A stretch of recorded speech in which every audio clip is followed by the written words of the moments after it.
Como decidimos no mês de agosto a iniciar esse nosso projeto do Gineco Gossip, e é um mês do Agosto Dourado, um mês dedicado ao aleitamento materno.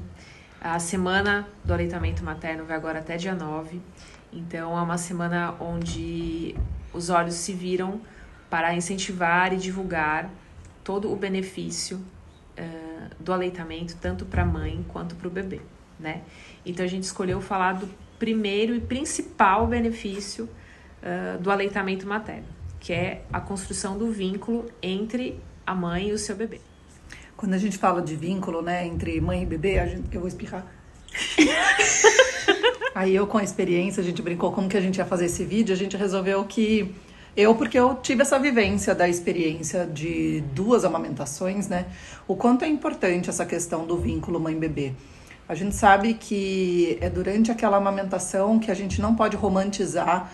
A amamentação não é fácil, mas tem que ter uma entrega completa realmente dessa mulher que acabou de ter o seu bebê. Então tem todas as questões associadas de privação de sono, cansaço, mas o vínculo, essa comunicação que acontece entre a mãe e o bebê naqueles primeiros dias, com certeza é o que vai acabar fortalecendo o relacionamento, a comunicação dessa mãe com essa criança durante principalmente a sua primeira infância.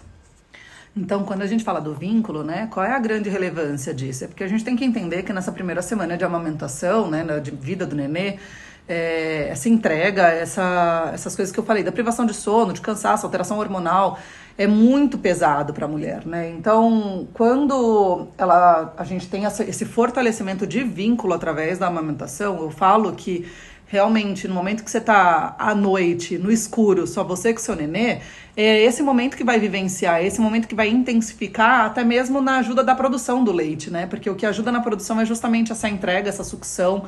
Então, são esses fatores que acabam ajudando muito na garantia de que cada vez mais a gente tendo essa associação, eu falo que nada mais perfeito no mundo do que o olho no olho, aquela mãozinha pequenininha encostando no seu corpo, é muito gostoso mesmo. Então o vínculo é fundamental para justamente esse fortalecimento dos próximos dias que virão. Então eu costumo dizer como mãe que realmente, como eu falei, não é fácil, a amamentação não é romântico, não é nem um pouco romântico, a amamentação acaba sendo um processo sozinho, você com o seu bebê. Então se entregue nesse momento, vivencie, porque vale muito a pena e com certeza o que vai te trazer de benefício é pro resto da vida. E não ache que pedir ajuda é errado. Uma dúvida que é comum de todo mundo é a questão da diferença dos leites, né? Ah, meu leite é fraco, mas parece água, mas tá muito amarelado, será que tá com infecção? Então isso é muito comum de acontecer, essa dúvida dos tipos de leite. Então a Clary vai falar um pouquinho justamente dessa explicação, o que acontece, essa oscilação que pode estar ocasionando.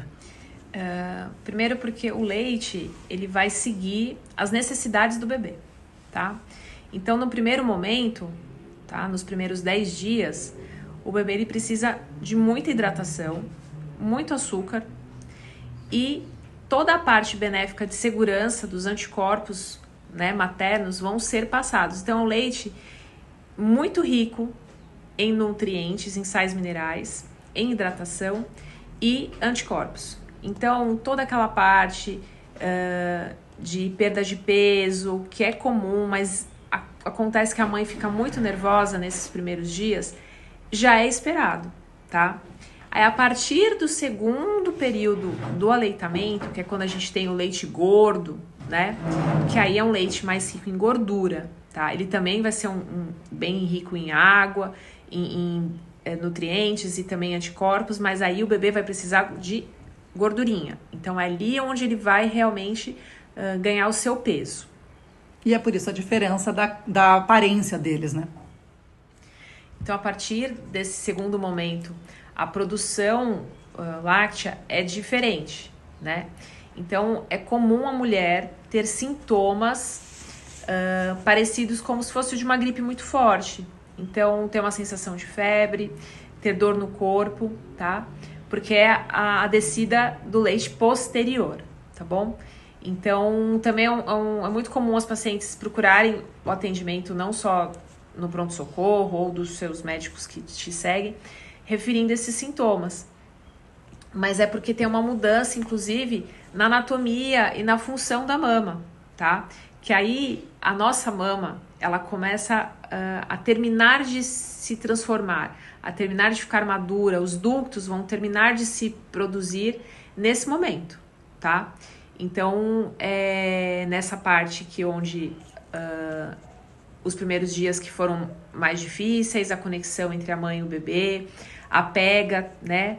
Também no começo é um pouco mais difícil, o bebê tá um pouco mais irritadiço naquele começo, mas por isso que a Mariana falou, é muito importante esse vínculo ser construído nesses primeiros dias, porque a partir dessa segunda fase é onde vai ser mais frequente a necessidade do aleitamento.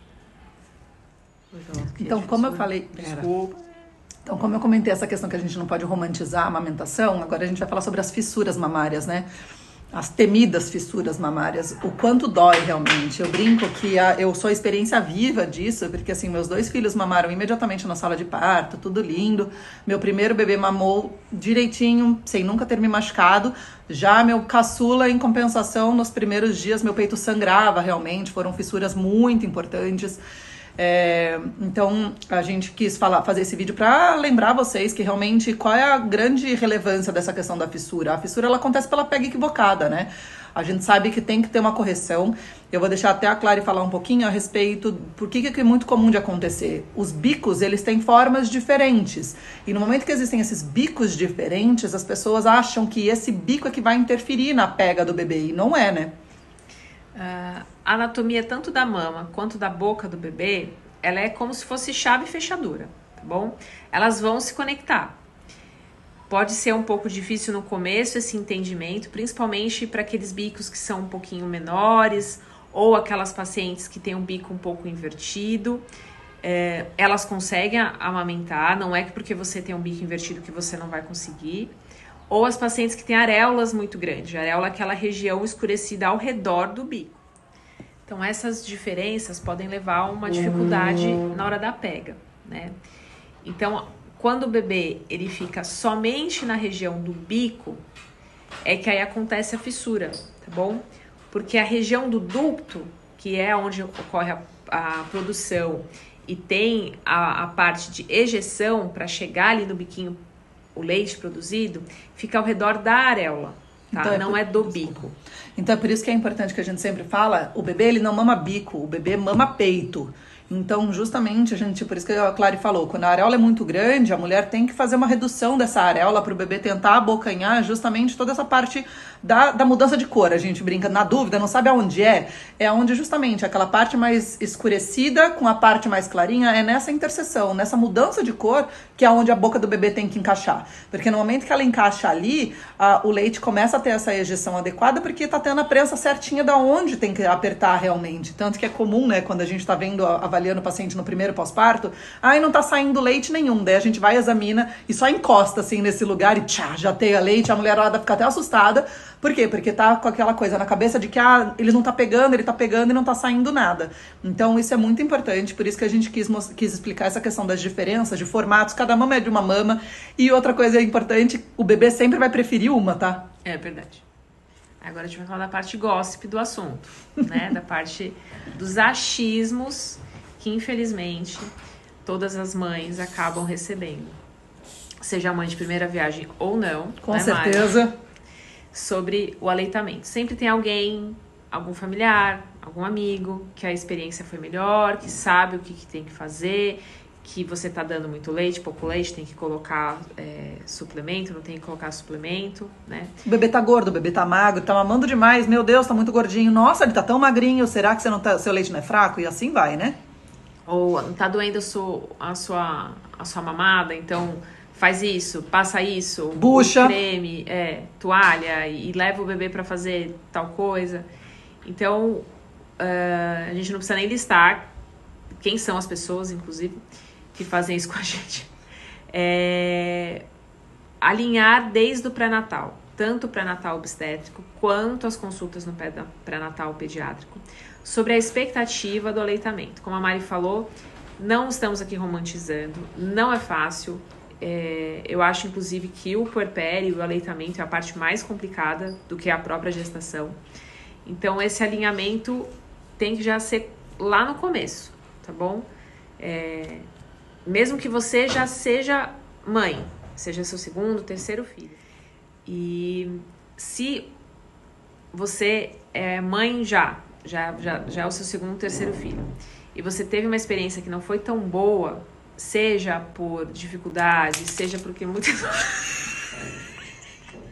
E principalmente se você já teve uma experiência que não foi muito boa no aleitamento anterior, seja por dificuldade, ou até mesmo tem muitas pacientes que acabam apresentando quadro de mastite, alguma mamas bem túrgidas que tem muita dor.